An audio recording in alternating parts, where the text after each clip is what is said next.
सरकार बनाने के लिए बीजेपी भी एक्टिव हो गई है। हालांकि यूपी, उत्तराखंड और गोवा में सरकार का शपथ ग्रहण होली के बाद ही होगा। तीनों राज्यों में सरकार गठन के लिए पर्यवेक्षक नियुक्त किए गए हैं। गृह मंत्री अमित शाह और रघुवर दास यूपी के पर्यवेक्षक हैं। रक्षा मंत्री राजनाथ सिंह और मीनाक्षी लेखी उत्तराखंड के पर्यवेक्षक होंगे और गोवा के लिए नरेंद्र सिंह तोमर और एल मुरुगन को जिम्मेदारी सौंपी गई है।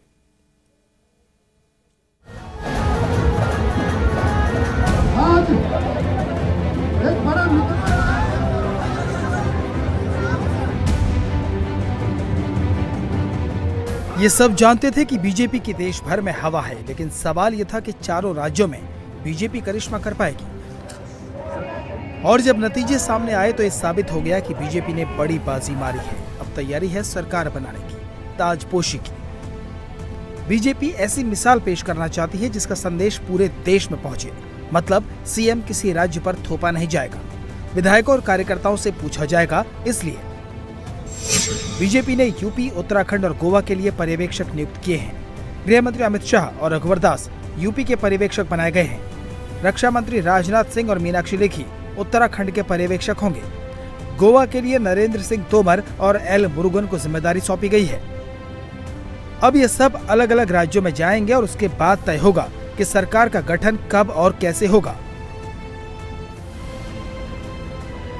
उत्तर प्रदेश के चुनावों को अगर लोकसभा का सेमीफाइनल माना जाए तो बीजेपी ने लगातार दूसरी जीत दर्ज कर फाइनल मुकाबले के लिए बढ़त बना ली है।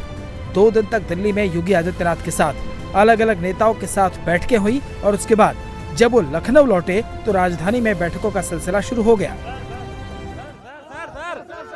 उत्तर प्रदेश के कार्यवाहक मुख्यमंत्री योगी आदित्यनाथ 2 दिन के महत्वपूर्ण दिल्ली के दौरे से लौट करके लखनऊ आ गए हैं और लखनऊ पहुंचने के बाद सबसे पहले उन्होंने बीजेपी और कमेटी की जो बैठक होती है वो बैठक की है और इस बैठक में प्रभारी राधा मोहन सिंह मौजूद थे, दोनों डिप्टी सीएम मौजूद थे। इसके अलावा स्वतंत्र देव सिंह मौजूद थे, सुनील बंसल मौजूद थे। सभी लोगों के साथ गहन मंत्रणा हुई है, गहन चर्चा हुई है और 5 कालिदास में लगभग 1 घंटे ये बैठक चली है, जिसमें ये भी बताया जा रहा है कि जो एमएलसी के आने वाली चुनाव हैं उसको लेकर के एमएलसी कैंडिडेट्स के नाम पे भी डिस्कशन हुआ है। हालांकि ऑफिशियली इस मामले में कोई भी नेता कैमरे पर कुछ भी कंफर्म नहीं बता रहा है, लेकिन ये बताया जा रहा है कि एमएलसी के नामों को लेकर के चर्चा हुई है। साथ ही किस तरीके से शपथ ग्रहण होना है, प्रधानमंत्री को कौन कौन सी तारीखें देनी है, इसको लेकर के बातचीत हुई है। सामान्य बात होती है और कोई ऐसी भविष्य में सरकार की प्रायोरिटीज कौन सी होंगी, संकल्प पत्र को पूरा कैसे किया जाएगा, कौन संकल्प पत्र के किन बिंदुओं को पहले लिया जाए, सामान्य एक आचार विचार का ये केंद्र बिंदु चलता है। होली के बाद उत्तर प्रदेश की सत्ता पर एक बार फिर से योगी आदित्यनाथ आ रहे हैं। लगातार दूसरी बार वो सूबे के मुख्यमंत्री बनेंगे। अब सवाल है कि योगी के साथ इस बार कौन कौन उत्तर प्रदेश को बेहतरीन रास्ते पर ले जाने की जिम्मेदारी संभालेगा। सूत्रों के मुताबिक योगी के नए मंत्रिमंडल में 1.5 दर्जन नए मंत्रियों को मौका मिल सकता है। योगी कैबिनेट में मुलायम की छोटी बहू अपर्णा यादव को जगह मिल सकती है। इसके अलावा असीम अरुण और राजेश्वर सिंह भी योगी के सारथी बन सकते हैं। दोनों ने सरकारी नौकरी छोड़कर चुनाव लड़ा था।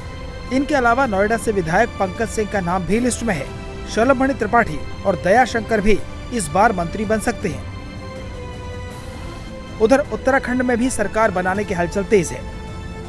एक और तो पीएम मोदी से उत्तराखंड के बीजेपी सांसदों ने मुलाकात की है, तो वहीं जेपी नड्डा से भी मुलाकात की। होली के एक दिन बाद 19 मार्च को बीजेपी के पर्यवेक्षक उत्तराखंड पहुंचने वाले हैं। खबर है कि 19 मार्च को ही बीजेपी विधायक दल की बैठक हो सकती है। भारतीय जनता पार्टी एक अनुशासित पार्टी है और हम लोग अपने हाईकमान को अधिकृत कर देते हैं कि वो जो भी निर्णय करेंगे वो अच्छा करें, क्योंकि हमारा ये कुशल नेतृत्व है और कुशल हमारा हाईकमान है। तो मैं समझता हूँ कि वो जो भी निर्णय करेंगे वो पार्टी हित में करेंगे, जनहित में करेंगे और उसको स्वीकार करेंगे। अब ये तय है कि होली के बाद ही गोवा, उत्तराखंड और यूपी में सरकार आकार लेने वाली है।